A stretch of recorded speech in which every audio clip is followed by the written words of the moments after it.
Good morning, children. Today I am going to discuss about foreign trade during the British period. So far we were discussed agriculture sector and industry. Now it is a time to discuss about foreign trade. India has been an important trading center since ancient times. However, the restrictive policies adopted by the colonial government adversely affected the structure, composition and volume of India's foreign trade. Let us see what were the structure and composition of foreign trade. British government maintained a monopoly control over India's export and imports.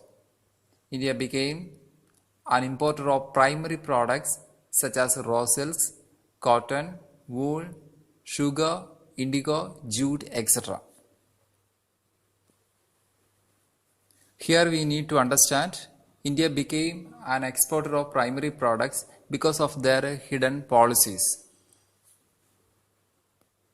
which means deindustrializing India. Another dimension of their trade policy led India an importer of finished consumer goods like cotton, silks, woolen, etc. and capital goods like light machinery from Britain.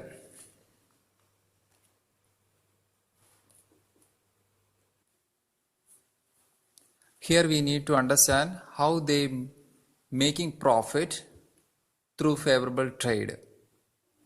One side they are getting raw materials from India and other side they are selling their finished products in India. Another landmark in the history of trade and commerce was opening of Suez Canal. I have already mentioned British government maintained a monopoly control over India's trade and commerce. Opening of Suez Canal enhanced trade activities between India and Britain. Suez Canal was a shortcut to access India from Europe.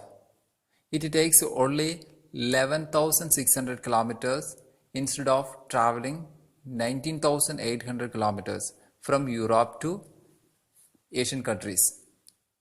It was a great achievement to the European countries in the field of trade and commerce.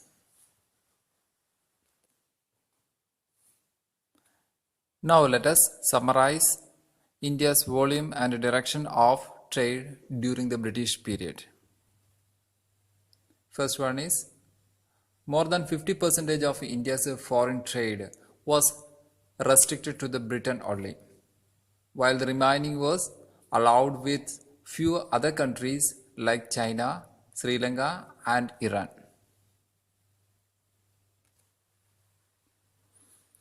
And another noted feature was British government maintained a monopoly control over India's export and import. Through this export and import, they got huge profit. These profits were used for the welfare of their country and not the benefit of Indian society. That's all about this small topic. Let us highlight the importance. First point is India became an exporter of primary goods. Second one, India became an importer of the finished goods from the Britain and the European countries. And the third important point is opening up of the Suez Canal. What was the benefit of the Suez Canal? It reduced the distance. It came to 11,600 kilometers instead of 19,800 kilometers. It enhanced trade and commerce, and through this trade and commerce they got huge profit. These profits were used only for their welfare and not for our welfare. This is about the foreign trade during the British period. Thank you.